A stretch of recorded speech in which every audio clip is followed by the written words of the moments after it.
During a late-night inspection beneath Camilla's private estate, workers uncovered a wall that wasn't supposed to exist. Behind it lay a tunnel, cold, ancient, and carved with symbols older than the mansion itself. As investigators descended, they found chains, ritual markings, and something that should have remained buried.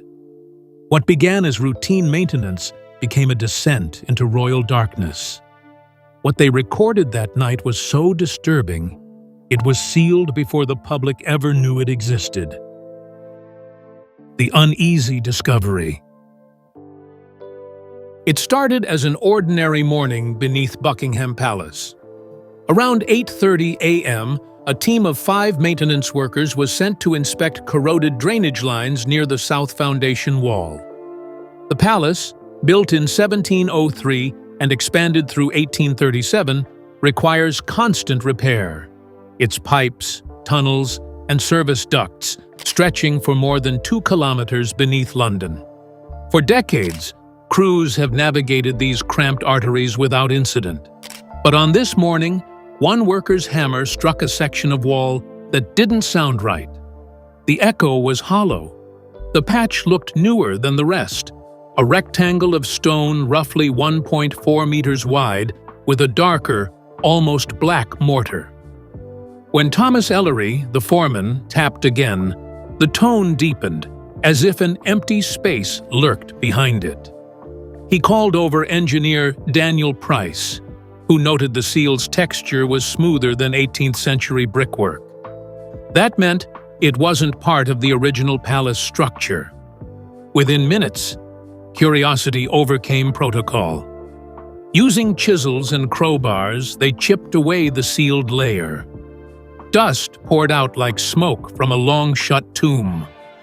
When the final brick gave way, an icy gust rushed through, chilling the air to 9 degrees Celsius, far colder than the surrounding tunnels. They aimed their lights through the hole and saw a passageway sloping downward. The walls were coarse stone, not brick, glistening with moisture. It was no maintenance corridor. It looked ancient, older than the palace itself. Silence filled the shaft, broken only by slow dripping. Even the sound of London traffic above seemed to fade away. Ellery radioed the upper office at 9:12 a.m., requesting a halt to nearby work until the structure could be inspected. But before orders returned, one of the men squeezed through the opening. His flashlight beam vanished into the dark, swallowed by a corridor that seemed to descend forever. In that instant, the job site shifted from routine maintenance to something far stranger. The beginning of a discovery that would soon grip historians, investigators, and the entire royal estate. Within hours, the find reached palace officials. Security sealed the lower access routes, and a small task force of engineers and historians was assembled under the supervision of Dr. Leonard Halcraft, a royal architecture scholar from Cambridge University. Their mission was simple: verify whether the corridor was part of an undocumented 18th-century expansion or something far older. But when they examined the blueprints that same evening, they realized the passage they had uncovered did not exist on any official plan. The secret of the blueprints. The palace archives contain more than 12,000 drawings, some dating back to King George III. Dr. Halcraft spent 6 hours reviewing them inside the restricted map room. One after another, the architectural layers aligned perfectly, except in the area beneath the east courtyard, precisely where the workers had broken through. On an 1820 draft, a thick red line crossed out an entire section of the foundation plan. A later version from 1845 omitted the area entirely. Someone had erased it from history. Comparing overlaid transparencies revealed faint pencil traces, corridors leading away from the central subcellar and curving toward what would now be Camilla's private garden. Halcraft called in Dr. Evelyn Marks, an expert on early Georgian masonry. She confirmed that the stone used below didn't match the palace's original limestone, but a rougher material typical of medieval crypts. That meant the tunnel predated 1703, perhaps part of an older estate or even a monastic structure buried when the palace expanded. As night fell, the researchers pored over letters from the Royal Works Office, finding brief notes about foundations of uncertain origin encountered during construction in 1832. The correspondence ended abruptly, suggesting deliberate suppression. Every blueprint they checked bore the same pattern: erased lines, ink smudges, deliberate gaps. The evidence pointed to a coordinated attempt to conceal an older complex beneath the palace, a network intentionally hidden by the architects of later centuries. By 2100 hours, Halcraft briefed palace security. His conclusion was cautious but clear. "We are standing above a construction older than Buckingham House itself." Permission was granted for a controlled entry the next morning. A mixed team of 6, 3 engineers, 2 historians, and 1 cinematographer, would descend into the sealed corridor. None could know that what awaited them would turn scholarship into superstition and transform the palace's pristine history into something far darker. At 7 a.m. the next day, under the pale light of a London dawn, the team assembled at the breach.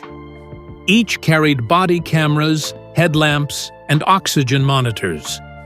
Security sealed the gates above as the last rays of daylight vanished into the earth. What lay beyond that opening was no longer speculation. It was reality. The group crossed the threshold one by one, leaving behind the world of polished marble and chandeliers for the stone-cold silence of a forgotten age, the descent into darkness. The first steps echoed sharply, each impact rolling through the narrow corridor like thunder in a tomb. Moisture clung to the air, thick enough to blur the beams of light. Within 20 meters, condensation began to coat their suits. The temperature dropped to 8 degrees Celsius, the pressure subtly heavier. Dr. Marks ran her gloved hand along the wall and noted primitive tool marks, shallow chisel strokes typical of late medieval construction, roughly 15th century. That predated not just the palace, but the city's modern foundation. After 12 minutes of descent, the passage widened into a small vestibule supported by wooden beams so decayed they looked ready to collapse. Halcraft ordered slow progress, logging coordinates with a digital scanner. On the ground, fragments of pottery, rusted nails, and something like chain links shimmered under light. "This isn't drainage," he muttered. "It's habitation." The deeper they went, the more it felt as if they were trespassing in a world untouched since before Britain's industrial age. Around 30 meters down, the walls changed texture, smoother, polished, almost ceremonial. The transition was abrupt, like crossing a line between architecture and ritual. Strange streaks marred the surface, dark reddish stains embedded deep in stone pores. The group exchanged uneasy glances, but pressed on. Then came the first sign of something carved, lines etched deliberately into the wall, faint geometric figures illuminated in silver-gray dust. None of them could read it, but all felt its gravity. The air thickened, humming faintly with a pressure they could neither measure nor explain. When they paused to check oxygen levels, the sensors flickered erratically before stabilizing. "Magnetic interference," the technician said, though his voice carried doubt. Every instrument seemed to behave strangely here. The corridor stretched further into darkness, drawing them onward with the quiet pull of unanswered history. Each beam of light exposed more questions. Who built it? Why it was sealed? And what lay waiting in the hollow heart beneath the crown's foundation? The descent had revealed more than stone and age. It had exposed intent, Whoever built this passage had meant it to be found only once, and by those willing to cross into its shadow. As the team advanced beyond the vestibule, the carvings multiplied, twisting into complex symbols that defied translation. What began as archaeology was about to shift into the realm of the inexplicable. The next chamber, hidden just beyond the final bend, would change everything they thought they knew. The symbols beneath the crown. The carvings became clearer the deeper they went. Within 5 minutes of entering the new chamber, the team's flashlights revealed patterns etched across nearly every surface. Circles within triangles, looping lines intersected by sharp cuts, and sigils resembling ancient European runes. Dr. Leonard Halcraft crouched near one wall and brushed away grime, exposing a double-headed eagle clutching a dagger and a crown, a symbol historically associated with secret orders active between 1500 and 1700. The emblem was unmistakably deliberate. This was not decoration. It was a message. As Dr. Evelyn Marks documented the carvings, her voice faltered. One symbol, carved deeper than the rest, resembled a sun whose rays curved inward rather than outward, an inversion of the light symbol common in Renaissance art. "This design doesn't emit," she whispered. "It consumes." Her comment unsettled the group. Inverting a sun was historically linked to rites of secrecy and control, imagery used by occult fraternities to represent hidden power drawn inward. The markings weren't random graffiti. They reflected ideology. The deeper they advanced, the more uniform the symbols became, forming sequences that wrapped around pillars like coded inscriptions. Halcraft recognized a pattern from the Rosicrucian manuscripts of 1614, where geometric forms symbolized purification through ordeal. If those connections were accurate, the carvings implied ritualistic intent. Yet, this was beneath Buckingham Palace, a site not even established until 1703. How could symbols centuries older appear in stone, supposedly sealed during the palace's foundation? Either the palace was built over something ancient, or built to conceal it. Their unease thickened as the air changed again, warmer, yet suffused with a faint metallic scent, like rust or blood. Every camera recorded the same interference pattern, rhythmic static bursts exactly every 45 seconds, coinciding with low-frequency vibrations the microphones couldn't trace. To an archaeologist, such pulses could mean nothing, shifting water, air compression. But to everyone there, the rhythm felt alive. History had stopped being theoretical. Beneath one of the world's most protected buildings, something was resonating with intent. By the time the team reached the far end of the chamber, the pattern on the walls was no longer symbolic. It was narrative. The carvings depicted figures kneeling before robed silhouettes, surrounded by spirals and torches. Whatever this place was, it had been built for ritual. Still, the historians pressed forward. They weren't just following architecture now, they were following a story carved in secrecy. What waited beyond the next archway would turn curiosity into terror. Whispers in the stone. The next chamber opened suddenly, swallowing their light in a vast emptiness. The ceiling arched more than 5 meters overhead, supported by heavy columns slick with condensation. As the group stepped in, the sound of dripping water faded into something stranger, a soft, rhythmic tapping, like fingernails against stone. They froze. The tapping stopped instantly. The silence that followed was thicker than air. "Sound reflection?" someone whispered, but their voices seemed swallowed before the words even echoed.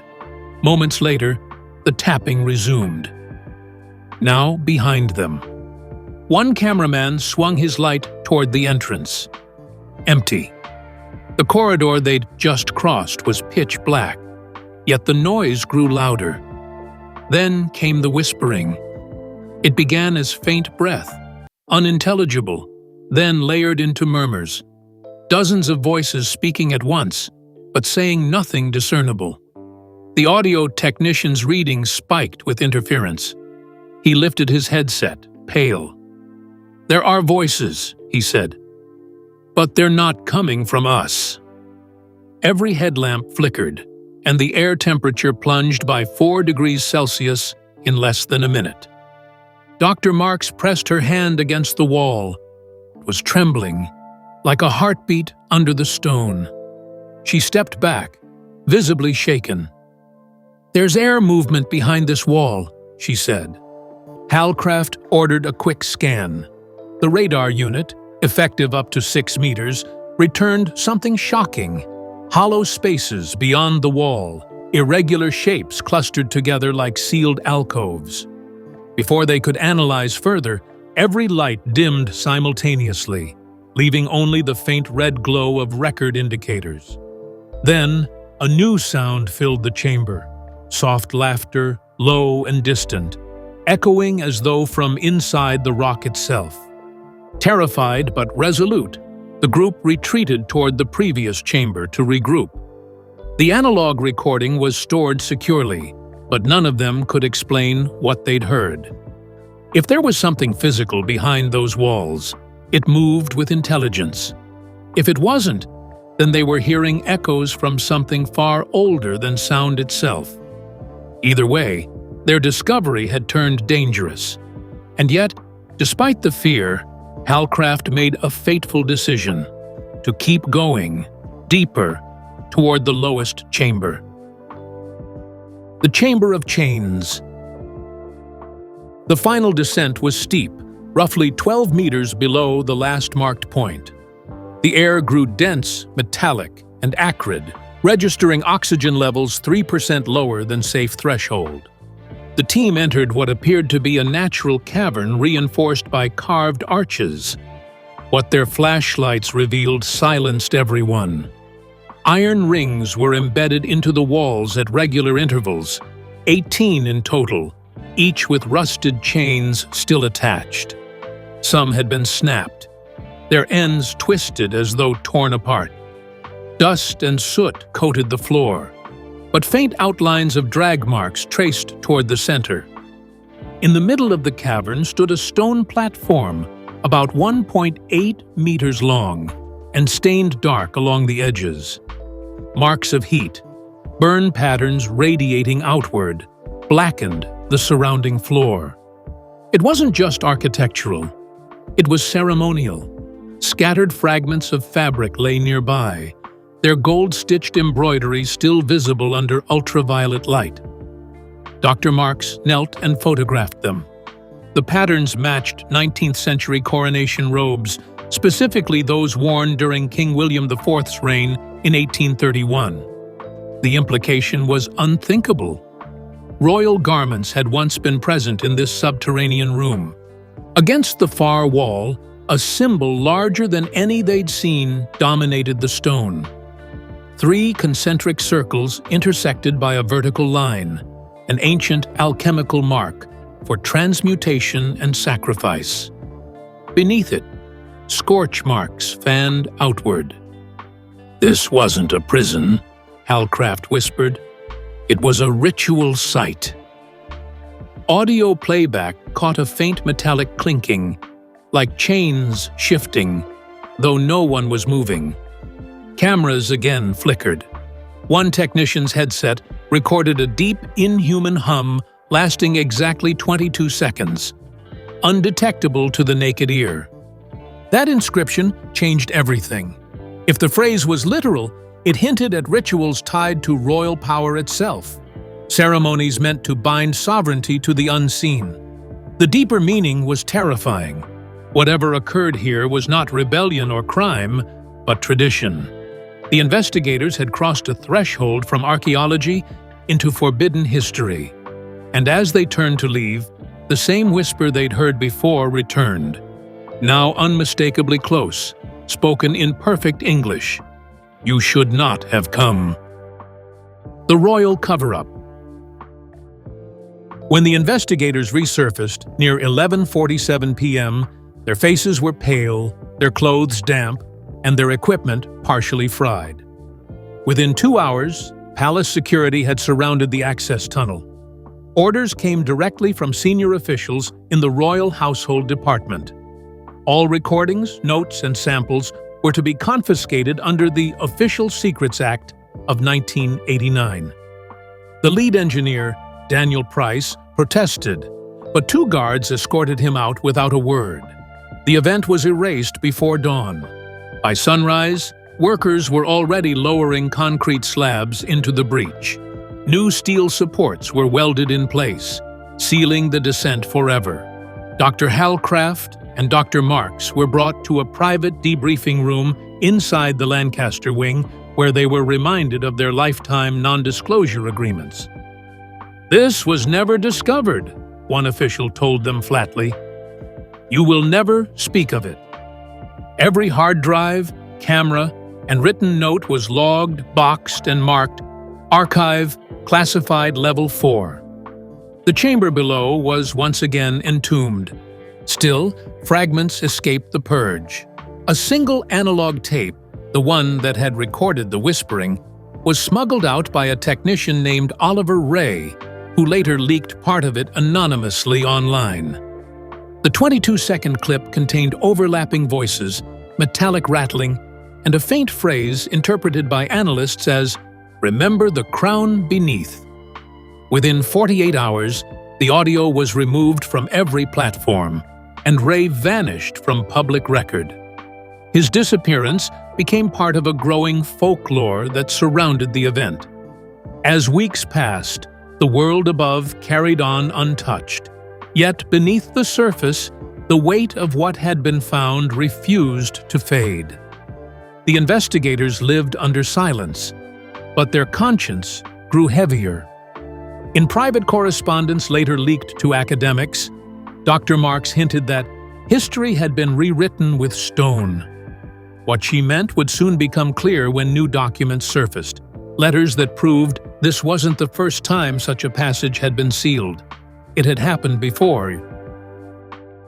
The hidden records. In late 2019, a palace archivist named Martha Clues uncovered a locked box mislabeled Fire Damage 1842. Inside were 17 parchment letters and 2 sketches signed by Sir Charles Long, the chief surveyor under King George IV. The sketches showed identical architecture to what Halcraft's team had documented, a sloping corridor leading to a circular chamber lined with rings and symbols. One margin note read simply, "The lower vaults sealed again." Activity resumed within 4 nights. That single phrase upended the royal timeline. Further analysis revealed that similar repairs had been documented in 1806, 1859, and 1912, each citing structural reinforcements beneath the eastern cellars. Every 70 to 100 years, the same site had been reopened and resealed. Clues contacted Dr. Halcraft discreetly, forwarding copies of the letters. He confirmed the handwriting as authentic. "This proves intent," he said. "Not a hidden chamber discovered accidentally, a ritual space maintained generationally." Within a week, Clues' clearance was revoked, and the box vanished from the archive.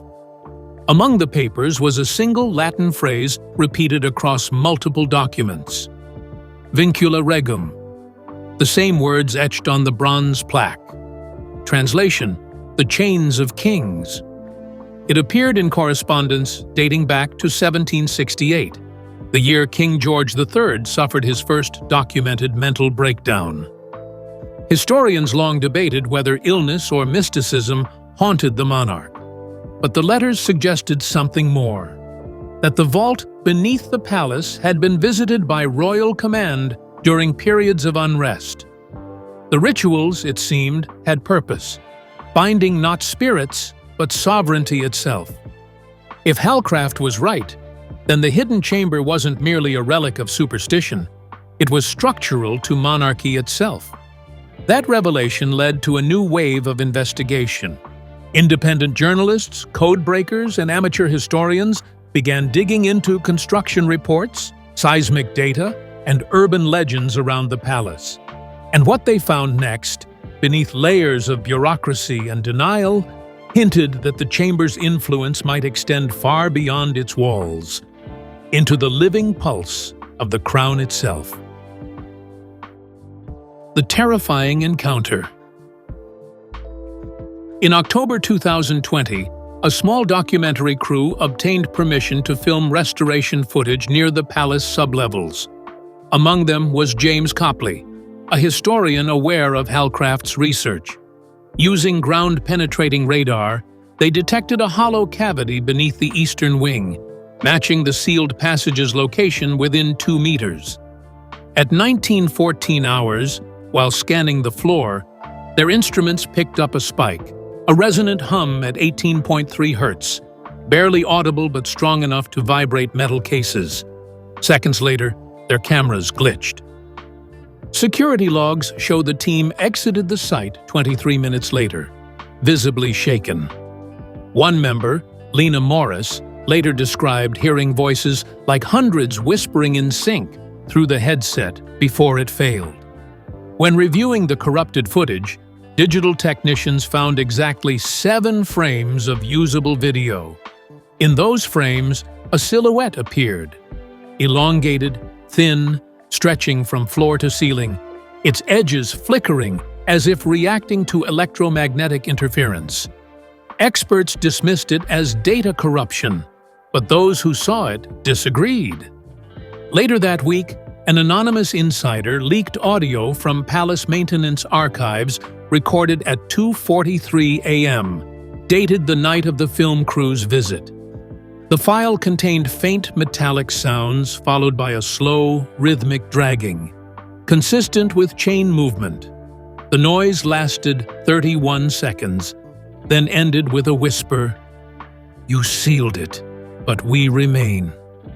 The authenticity of the recording remains unverified, yet sound pattern analysis confirmed its spatial characteristics matched underground acoustics.